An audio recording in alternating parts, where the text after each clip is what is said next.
Hi everyone, it's Kamal Fernandez here from Kamal Fernandez Dog Trading, and following in my current video series called Lifting All Ships, where I have sort of connected with the mantra, a rising tide lifts all ships. In that the current climate that we are in, it is challenging, it's uncertain, there is some slightly unknown charted waters there.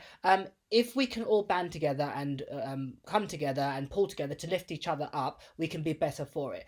I've reached out to friends, peers, mentors, and people that I respect in the industry of the dog training, dog world, dog behavior, whatever you want to call it. I call them friends and peers.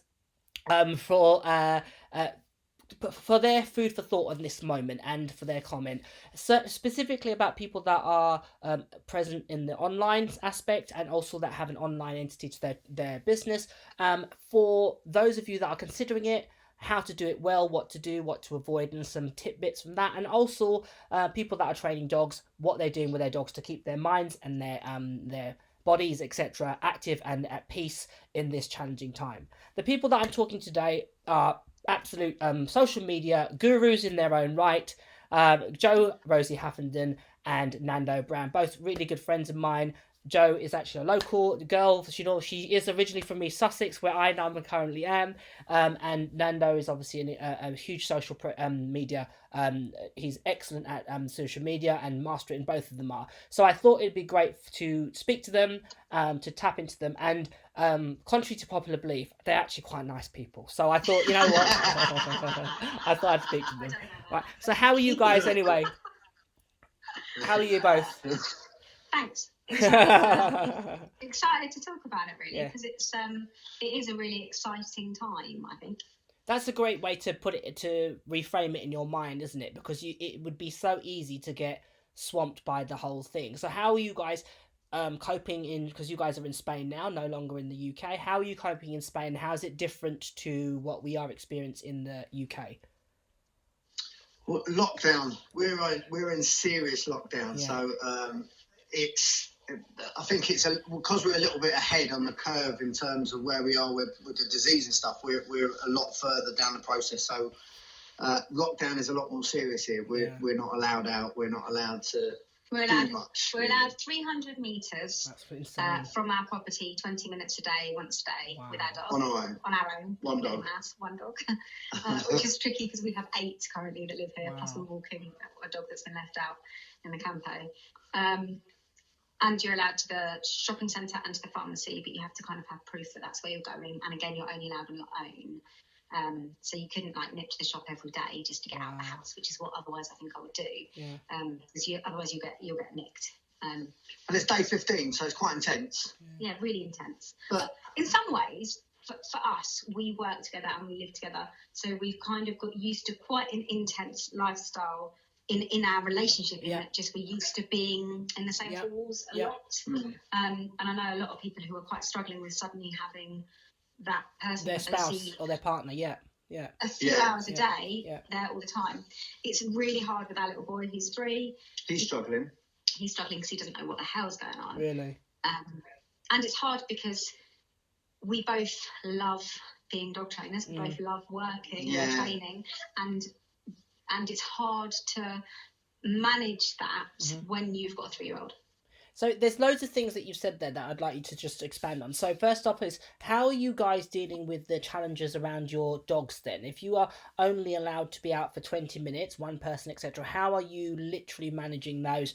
The fact that you have 8 dogs, you have dogs that need a lot of stimulation and they need something, they're not the type of dogs that are couch potatoes. I know some of your Vizsla is, a model. Who is that in the background? We've got 3 mummies. Okay. All right. Well, they're coping with lockdown incredibly well. Bless them. Yeah. How are you guys? Sort of joking aside, how are you coping with that ilk of dog in this situation? I think in some ways, it's in some weird kind of ways, it's easier for the manage, right? Because we can just if they just train every day, they're happy. Yeah. Like if that for them, I think their world, certainly our 3 mallies, or certainly 2 of our 3 mallies, their world revolves around working and training with us. Right.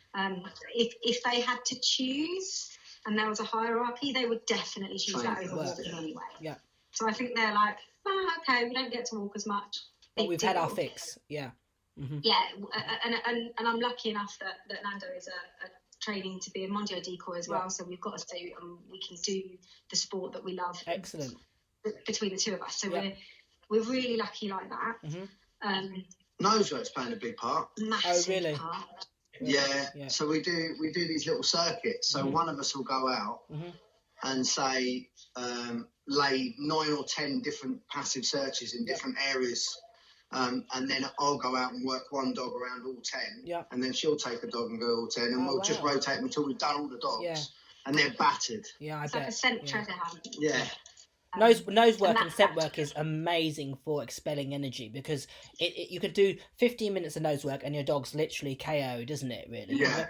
I think that's it's helping.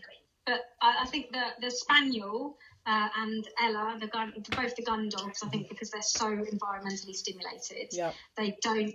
I mean, Aya's not quite so bad. Yeah, but she loves her nose work. Yeah. Ella's a little bit kind of... Ella loves her walks. If Ella could choose, she'd say screw you training, and she's not even that fussed about working. Yeah. She just wants to go out. Yeah. So she finds that hard. Archie finds it hard because he's 12, so he physically can't do as much as he'd want to do training physically wise.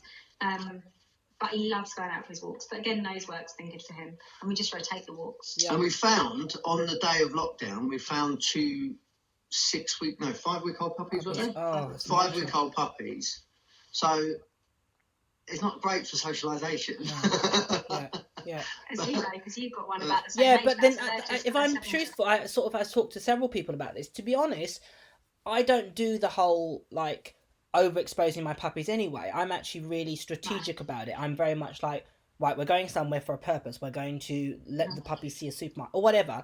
And I also believe strongly in, if they've got good genetics, I don't have to go OTT with it. I think actually you can cause more harm than good if you try and do the let's take it here then everywhere. And I sometimes we had this same conversation. I'm saying actually, I think that it's quite likely that there's going to be less dogs with problems as a result of this than more. I think that you see behavioural problems literally being created in puppyhood, where people go, let my puppy, like, oh, do you want to see my puppy? The puppy's saying to you, hell to the no, I definitely don't. And they, have people invade their space, or other dogs, or the worst is where you have for example, my 2 puppies haven't met each other because my Mally puppy is 7.5 months and the tiny puppy is only 8 weeks.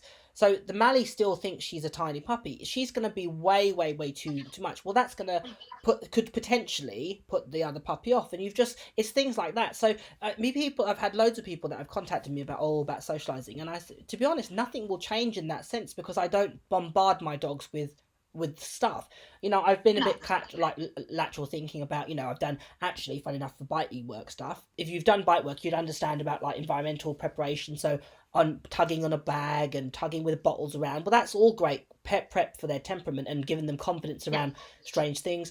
Alexa has an audio thing where you can play city tracks, so there's loads you can do if you just think creatively about your training. And I just think that people have got this thing about they take their puppy to 101 places, and I just go, why? It's not necessary, Go on. So I think for me, socialization is certainly as I've matured as a trainer, has become a lot more about emotional experiences than physical experiences. Yep.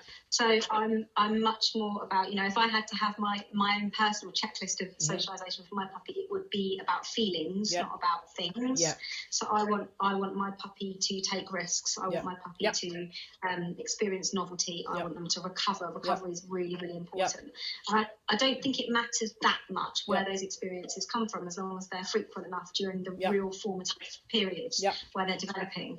So I think for me, as long as our puppies that we've got at the moment are able to experience novelty and risk and risk that pays off and risk that doesn't pay off and frustration and all those sorts of things, I think they'll develop into wholesome and robust puppies. Yeah, absolutely. Time will tell, isn't it? We'll only find out. Yeah. And the other, you've also got a local dog that you shared on Facebook that you're looking after. God, I mean, just amazing. Yeah, I take my hat off to you guys because you're doing your bit beyond the that's 2 puppies plus a third. Like, Crazy. You can't not. That's the thing. Yeah. Because we dropped Tina off at school that day. We had Dean with us, and we drove. Dean's our business partner, and we drove past the back behind the school where there's a load of rubbish. And Dean went, "There's 2 puppies down there," and both of us kind of went, "Oh shit." So you can't, like, what can you do? You can't just go drive on by. Same as the dog down the road. You know, there's the dog down the road gets fed loaves of bread once a week, and he's left in those 4 walls, and we've lived here for 2.5 years, and the first year we got to a point where we were like, we've never ever seen that dog's ever been taken out. Like, she visits it once a week, and she puts it on a chain when she gets there. And so then we kind of like explored the property and saw that there was the back entrance didn't have a lock, so we kind of took a chance, and the body language was really friendly. We need to know the details here. Okay, don't rub a bike with Joe. What goes on tour stays on tour, Joe. For God's sake. Joe, the ex-copper and the ex-squaddy are going, shut up. But again, it's one of those things that you can't not. Like, I think people are like, oh, you're so good, well done. It's like, you try living here and hearing that dog and knowing he's there. You can't not. You can't not do it. I absolutely get it. He's so grateful for it as well. Absolutely. So you guys have talked about your online presence. You have School of Canine Science, which you run now. Is it about a year? How long's that been up and running? 4 years. 4 years now. No way. 4 years. That's mental. 4 years. I know. Crazy. That's just gone like that. We released Puppy Lab 2.5 years ago. Right. And that was the first online. That was the first, fully online. Yeah, so that was 2.5 years, but that took a year to make. Yeah, and before that, obviously, we did all of we did School of Canine Science, we seminars, we toured stuff, America and Australia. So you guys obviously, you have a huge social media presence and a following, and that's been something that you've nurtured over time. Both of you have cultivated independently, and then you obviously have come together and sort of like meleeed it, and hence the School of Canine Science has evolved from that. So what it would be for somebody that's like thrown into the fast lane, they've gone, you need to create business yesterday because of the current climate, you can't physically work in contact with your clients. How would people start from, like, just give them some simple stuff, and we'll talk about the course obviously that you've got currently, but what would be simple things that you would suggest that they start to do to get the ball rolling? Take the syllabus of the thing that they're most comfortable teaching. Great one. And film it. Yeah. Just short exercises. You want like no more than 5 minutes an exercise, including explanation and demos. Like short exercises and film it. To get the ball rolling, I would say that's the best thing you can do, because if you can get comfortable with that aspect of the process, that's going to be, and if you can get comfortable and quick and effective at that part of the process, then you're going to be on the way to being able to produce enough content to grow. Yeah. So for me, the number one thing I think people should do is get a YouTube channel. Okay.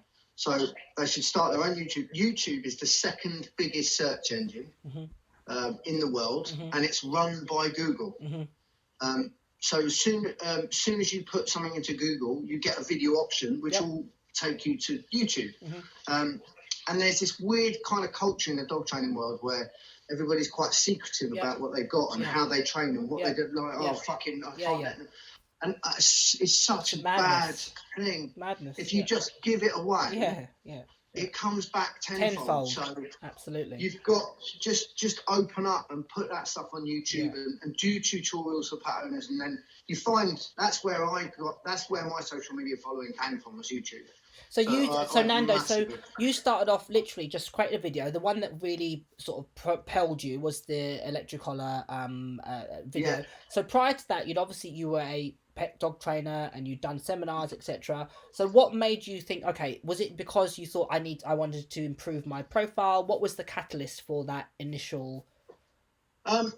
So I was doing behaviour consults and one-to-ones in Spain at the time, and I just happened to have a really shit day where I saw 3 clients back to back who were all using electric collars, and they were in the hands of people that didn't know what they were fucking doing and creating themselves problems.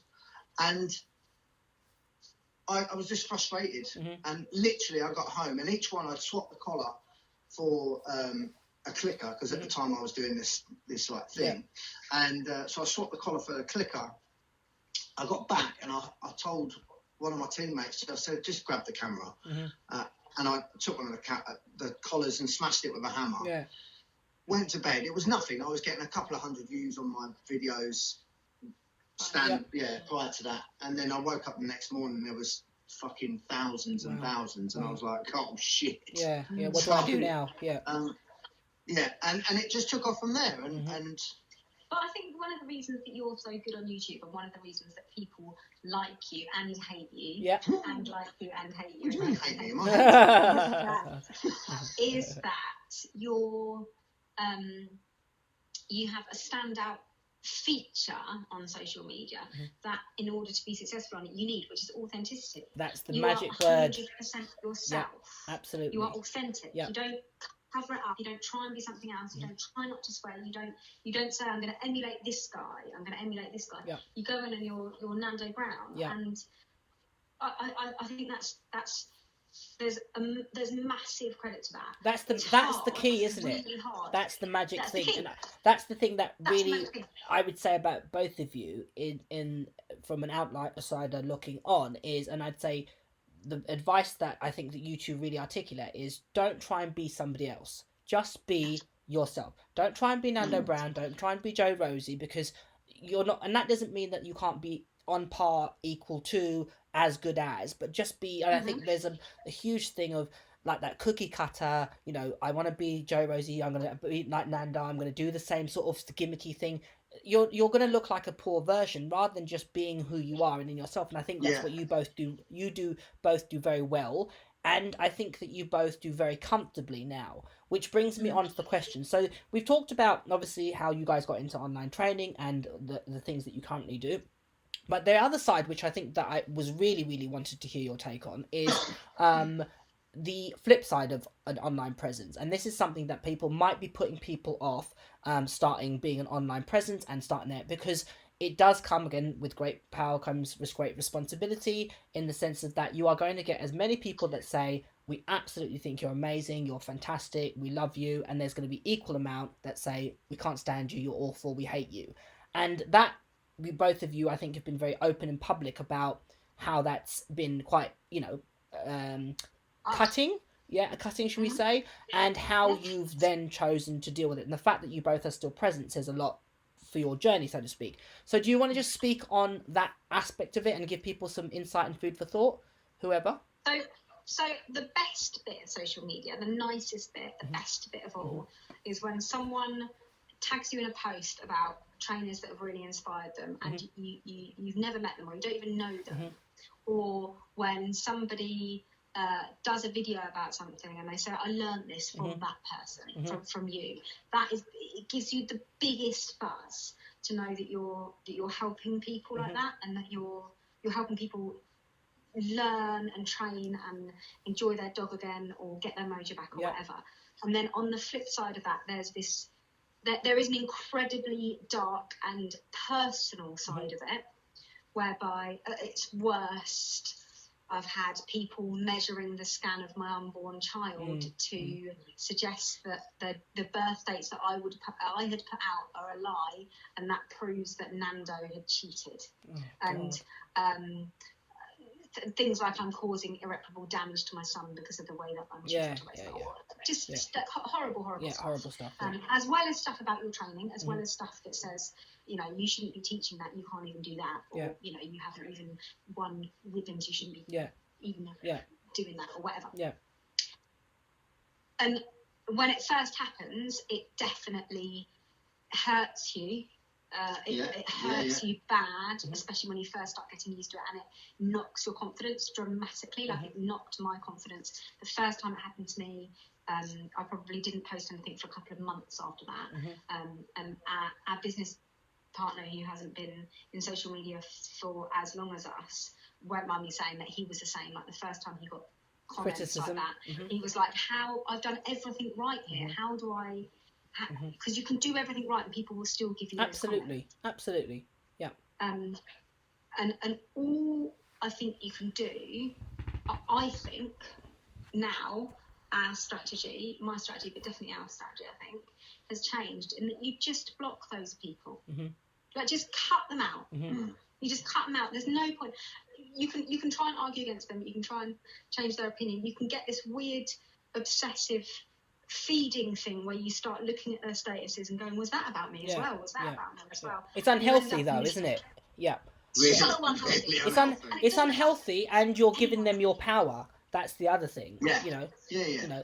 You're feeding it, and by feeding it, they're taking your energy. I think, and it's so for me, it affects me more than I like to admit it that it affects me. I like to go, well, I don't give a fuck what people think. You know, I'm a fucking geezer. It doesn't. People make these comments, you go, shit, you know, I didn't want that to happen. That wasn't the intention. But for me, definitely 100% the thing to do is just to go, right, that's not for me. They're not interested in what I've got to say on that. Just remove that from my life, because it's not going to help. I've tried to talk people around to kind of think. One comfort that I get is 100% of the time, if somebody's been nasty or whatever it is that they've done online, if I see them face to face, it never comes across face to face. All of a sudden, it's not. And I'll be as polite and as kind and because I almost want to go, look, I know I come across as a twat on the internet, but I'm not a twat all of the time, just most of the time. So give me a break, you know. And and never have has it come like they've gone, oh fucking hell, like, actually you are a knobhead, and you're not for me. It's always, I've managed to have a conversation with them and go, all right, we don't agree, that's fair enough, but I think they walk away from that game. Shit, you're right. He's not that much of a. I had someone come up to me at a seminar in, I can't remember where it was. It was in the last one that we did in England. I can't remember, it was in England. But I had someone come up to me and honestly say to me, I only watched your seminar because it was between Nando's and Dean's and I wanted to watch Nando's and Dean's. I've always really hated you online. Turns out you're fine. I quite like you. And I was like, I looked at her and I was like, I don't know what to say to that. I was like, I'm not sure if I'm insulted or not. I don't even know what my reaction to that should be. But, like, thanks, I think.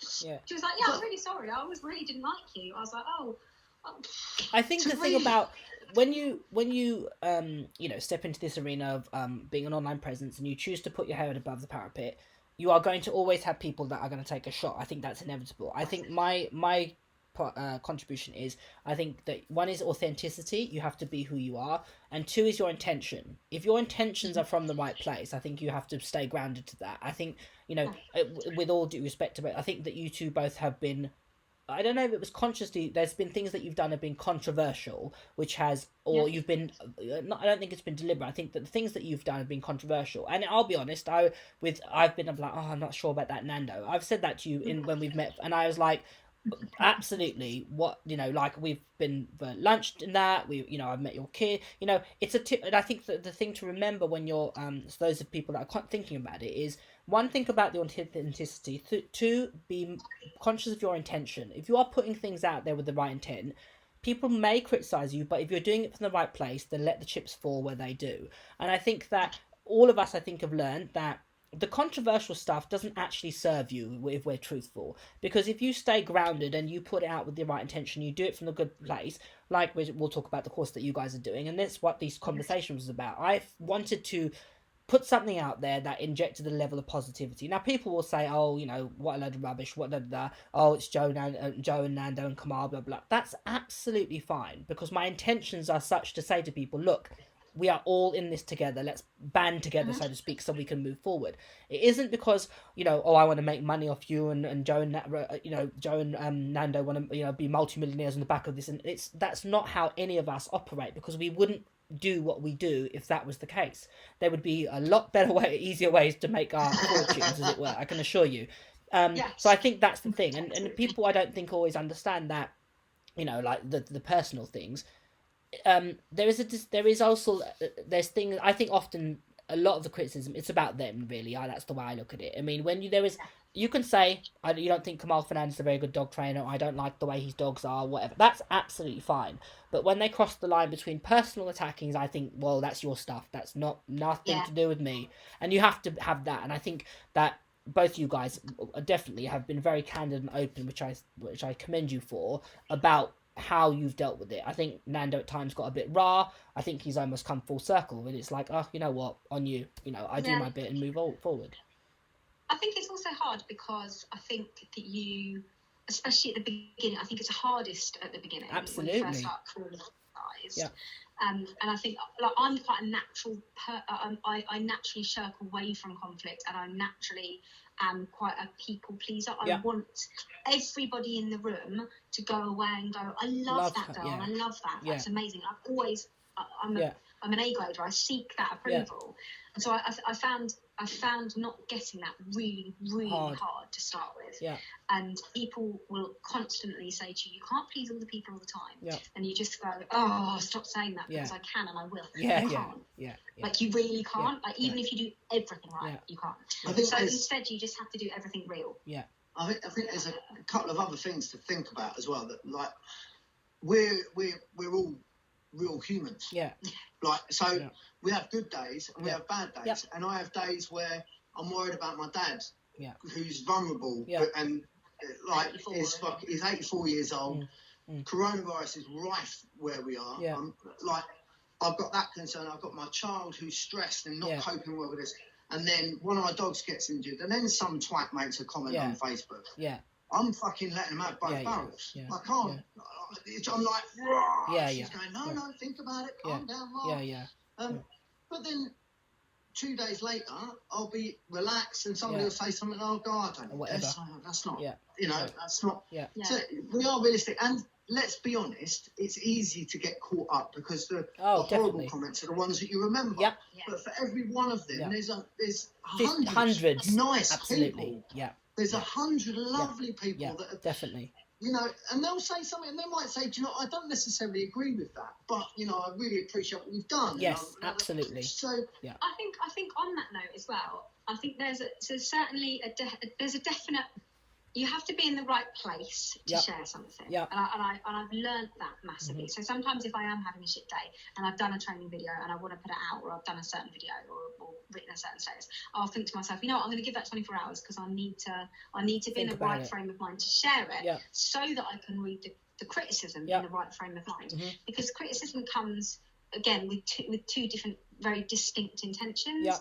And sometimes criticism comes from a really good place, where someone is genuinely asking that question. Why have you put your hand there? Because I've always been taught to feed like this. Or, you know, and if you're in the right place, actually sometimes those criticisms can be really good learning curves. Like, I remember the first ever video that I put up was of me doing counter conditioning with a Chihuahua, and we're talking about probably 11 years ago now, maybe longer. The first video, and I remember someone who I didn't know that well coming back and saying, I think it was something about the Chihuahua's body language, and I think actually that counts as a bribe, because the dog's coming forward for the food, but you can see with the rest of their body language they don't want to come forward. So you should have been encouraging retreat and then seeing what the dog did or something. And I remember at the time, it stung me, and I didn't post anything for months and months and months. But actually, when I watched the video back, I remember thinking they were right. Really? And I remember the next time I went into a training session going, I really need to keep that in mind, because they were right. Actually, I was over-egging that food. I was motivating that dog too high, and it was frightened. I shouldn't have done that. So sometimes those criticisms. So I think you need to, like, you almost need to choose voices and read them out in those voices to yourself. So that you go, is Matt horrible, or are they actually trying to help? And if I think being horrible, delete them. And I think the other thing, definitely. And the other thing that I would say into that is, ensure that you have a solid network of people around you that are always going to give you a healthy dose of reality, support, and what have you. And I think you guys definitely had that. I definitely had that. People that can say, you're out of line, or, do you know what, no, I absolutely get it, that's on them, and that keeps you grounded. And I think anybody that's thinking about starting a YouTube channel and putting stuff on there, definitely be prepared for a level of criticism, and be prepared for a level of almost you're amazing, and the way in which I deal with it is I don't place too much emphasis at either end of the spectrum. And it's, if people love you, great, and if they dislike you, that's fine too. They're absolutely entitled to their opinion. Remain authentic and be true to yourself, and do it from the right intention is my guide of how I operate, really. So no, thank you for speaking on that, because I know that can be sometimes a controversial topic, and as I said, you guys have had more than your lion's share, and in my opinion, you've steered through it really, really admirably, considering the various ups and downs that it's been.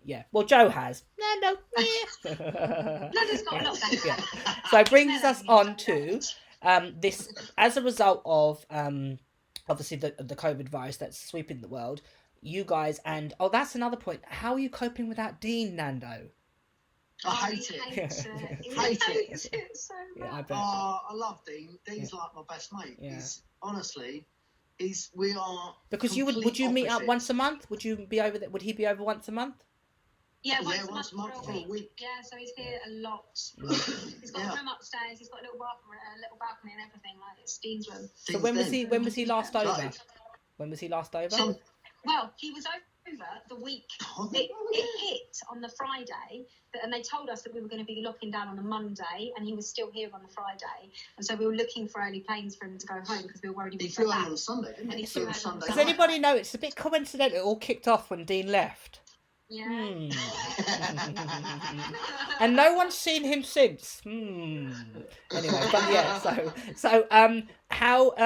so you've, sorry for being serious again, grounded, focus. So you, as a result of this, you guys and the three of you, so Jo, Nando, and Dean, who run science at School of Canine Science. Let me get it right. Let's call it Socks. Come on. Yeah, Socks. Okay, who's Socks came together and came up with this ingenious response to the issue that people are.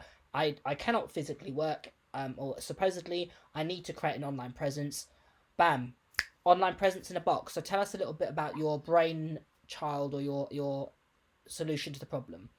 It's kind of like, it's a two-part solution. So a lot of our students were finding the technical side of creating content really, really difficult, and didn't know how to effectively and in a way that was going to be financially viable, continue their business by running classes, workshops, and one-to-ones.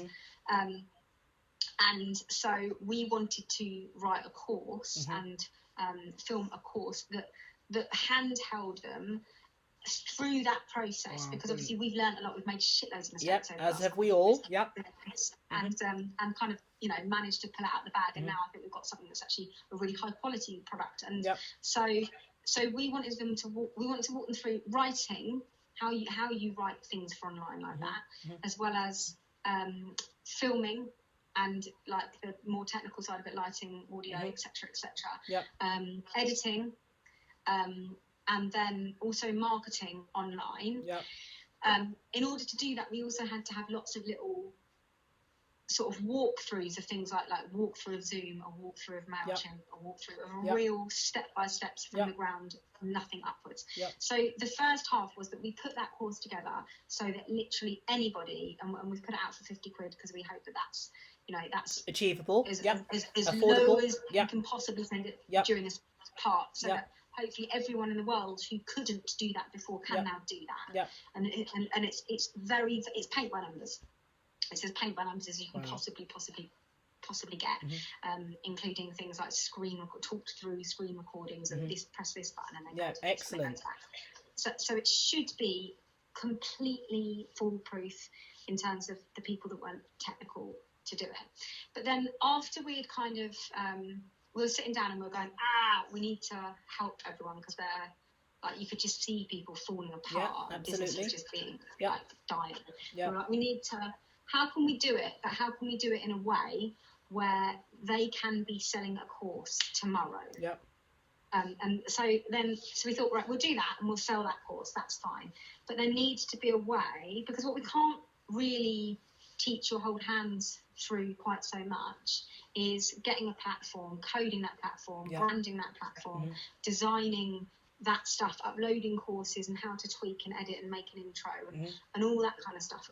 That's going to be too much for someone to learn very, very quickly. So instead what we did is we thought, how can we create something and put enough of an investment into it so that people don't have any upfront costs and can literally start making content on it tomorrow and sell that content and have a payment system. That's amazing. So what we've done is we've developed an affiliate scheme whereby literally all they need to do is follow the instructions in the video and send their logo and their bio and stuff, and they send it across, and then they will get in return a fully branded platform with all their information on it done for them. It's in a box, it's ready, and then all they need to do is send their videos for their courses across, and then their courses will populate it. They'll have courses online that they can sell. Can I just say to you, can you imagine how much this would have saved us if when we had this available to us? Honest to God, wouldn't it? As I'm hearing you talk about it, I'm like, oh my God, this is like the perfect storm. Because if people understood, okay, as somebody that's now does online training, etc., it is a huge beast of when you're first learning. It's like you're climbing Everest, and I absolutely, you've got, so at this my the things that I've been getting from people is obviously the issues that's currently present in the world, not just society, the world globally, everywhere. They've got that pressure and that anxiety. They've got the pressure of, I can't work, I can't support my family, I can't earn money, etc. Then they've gone, well, clearly the option is online training. They've approached me, and I'm sure they've done the same to you guys. Now, if I was to say, well, all the things, honest to God, it would be, I've tried to go, okay, just do this to get the ball rolling. What an amazing, amazing thing that you guys have put together. That really is fantastic. What we've also done is we've also already filmed, so we've gone and we've filmed and written we've called it level 1 good dog course. So it's just it's your basic first package obedience course. So it's for dog owners. For dog owners. So it's sit, stay, settle, recall, loose lead, all that kind of normal stuff.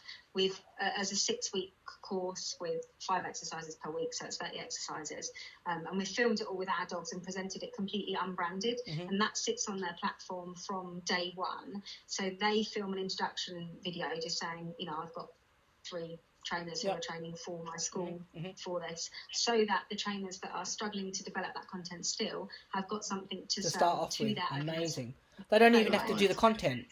Wow. No, they don't have let me wrap that up in a bow, because when we first started, it took a year to learn the skills before our course was released. It took an entire year to write, film, edit, learn the platform, get all the back end sorted, work out a payment system, all of that. It's huge, isn't it? And people don't have a year. Massive. People don't have a year at the moment. Yeah. We released that course Saturday, and then one of the fellas bought it on Saturday and sold 3 courses the next day. So he's earning money. He's made his money back. He's already made his money back on the course. So, and it cost him 50 quid from a day. So we're like, and he's put that was the goal. He's sent his first course to go up onto his platform today. So by tomorrow he'll be selling the existing course as well as his own course. Wow. So now he's got his own course that's branded, his own platform, online platform that's branded with his own material in it.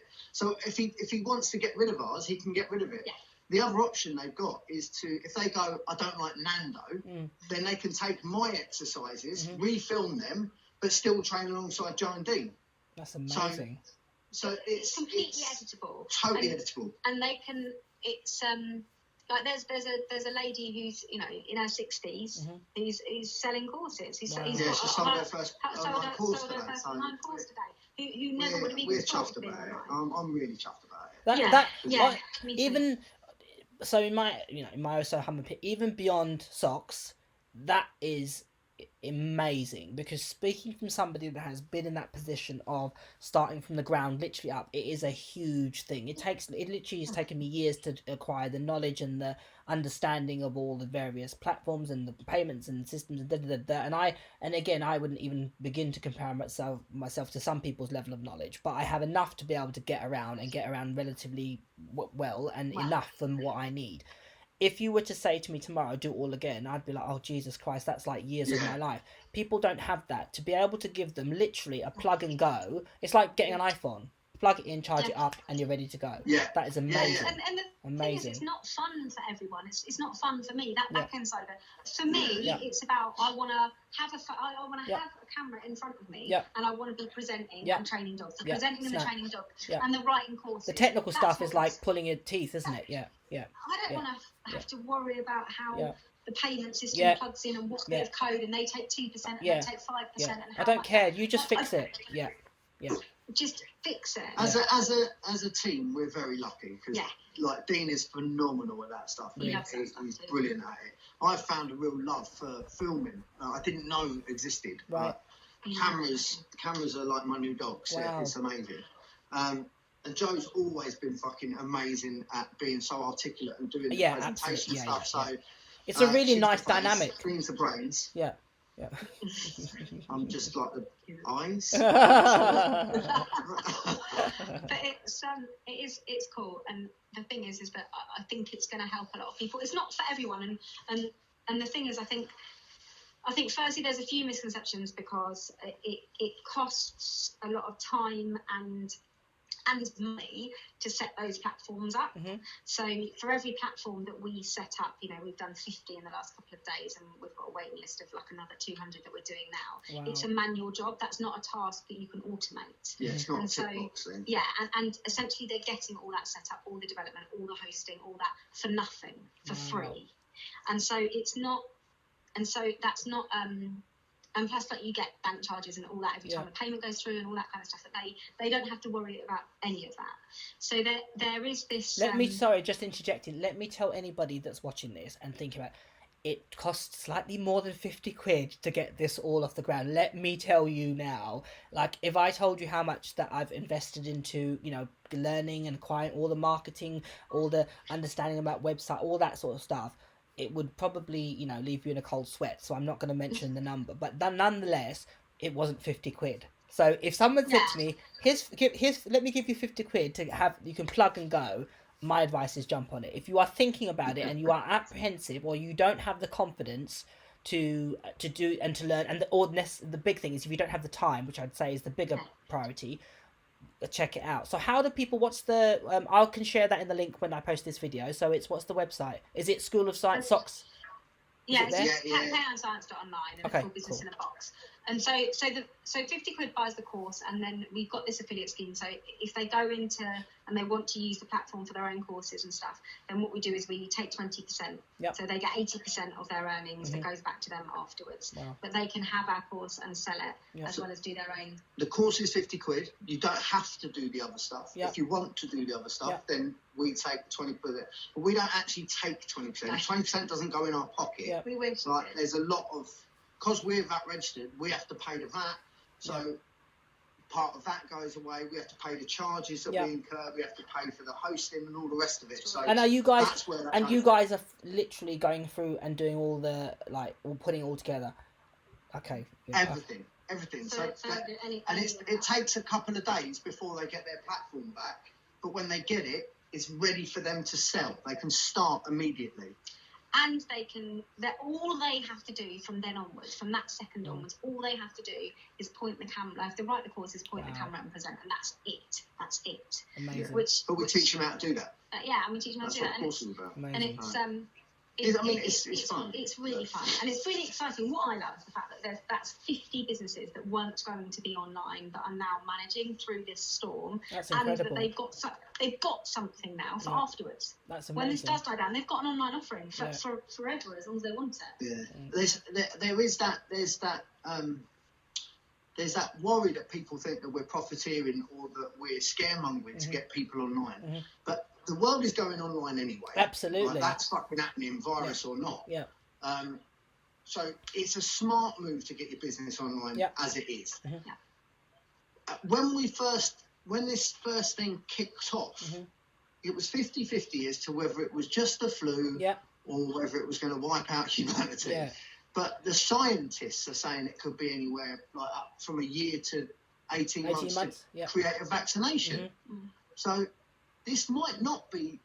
Next week we're not going to be back. It's like I've seen some people saying we're just going to wait and we'll be back on the field, and I fucking hope that they can survive that to get back on the field. I think the thing about online training or having it might not, so to on that point, you might not want to put stuff out on social media, do lives and do this sort of thing. That's absolutely fine, but I would strongly urge anybody that is training dogs professionally, running classes, having clients, to offer some online support, or you are going to leave yourself in the dust.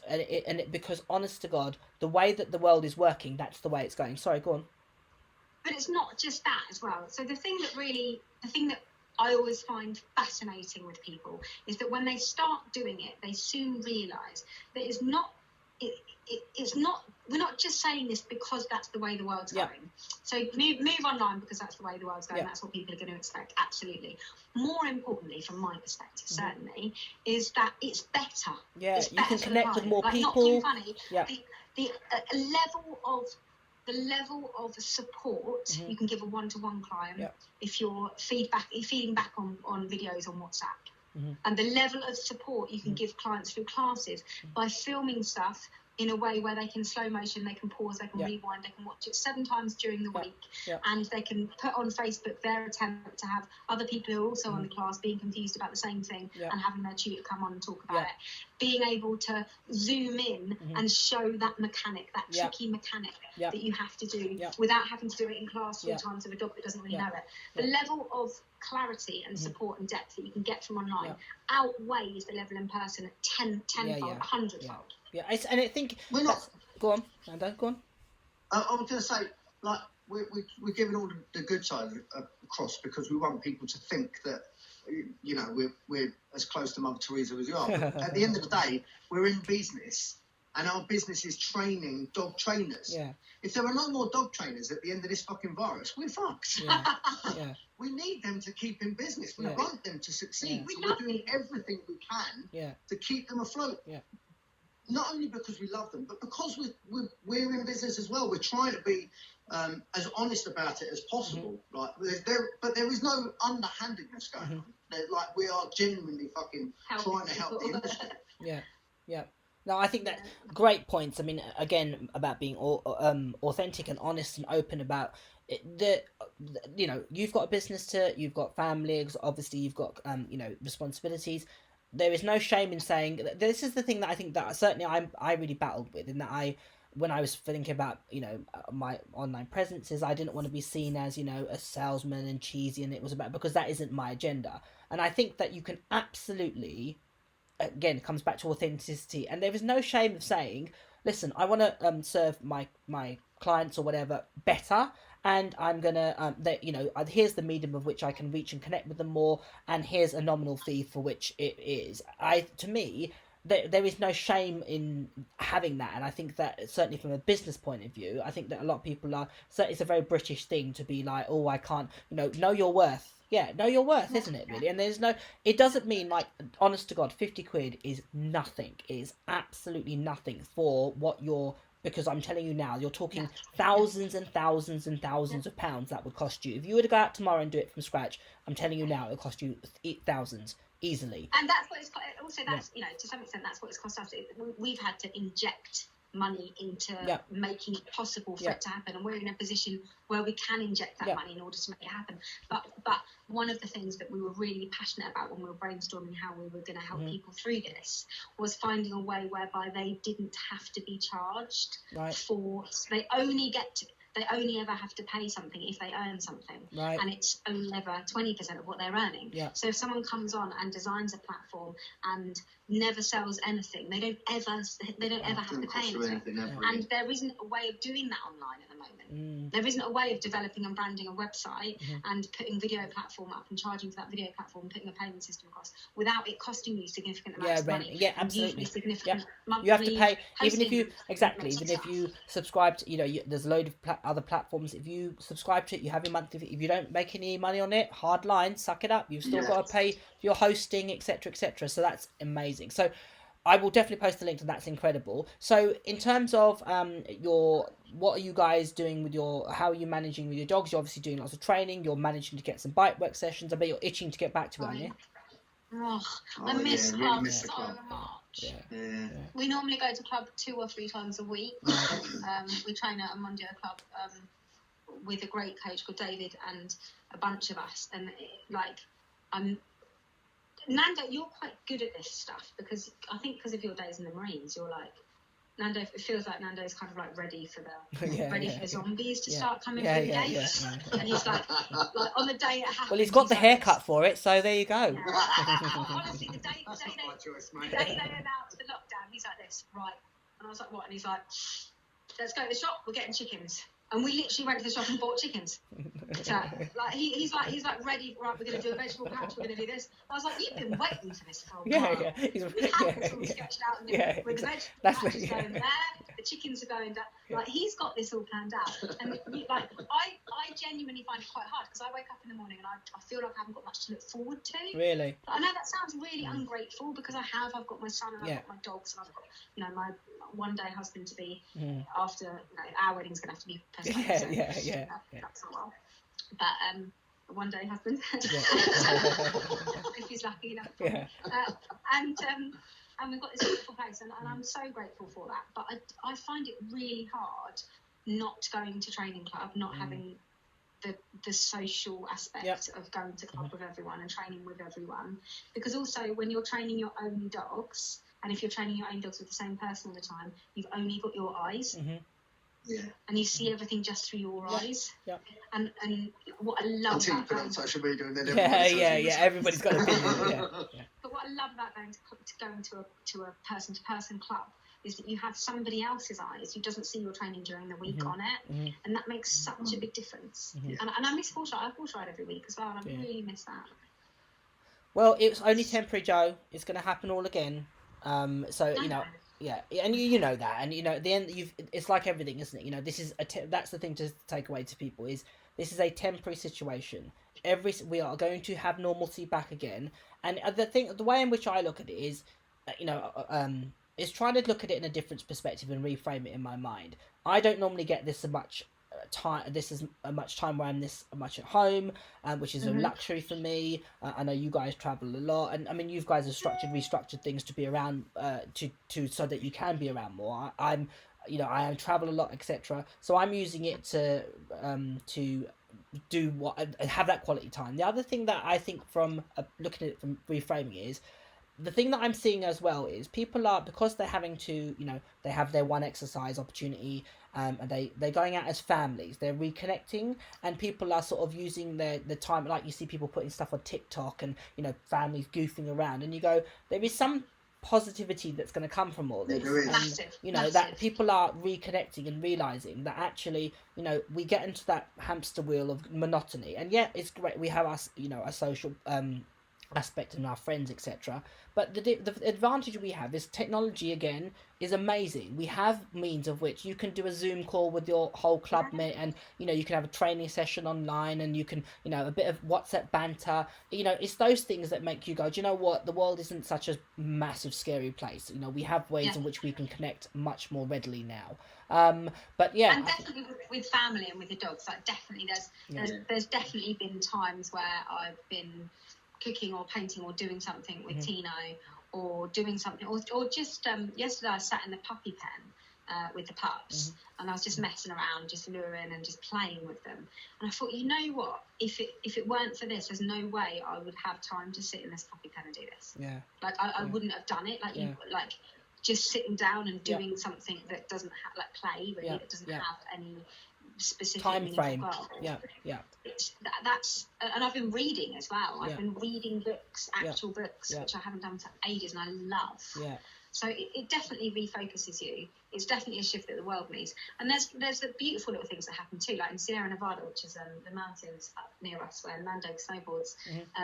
In the village up there, all the mountain goats have come down. Oh wow! And they're all in the village. Over the village, yeah. And they're taking over the village. And there's stuff like that where you just think the world needed to breathe. Yeah.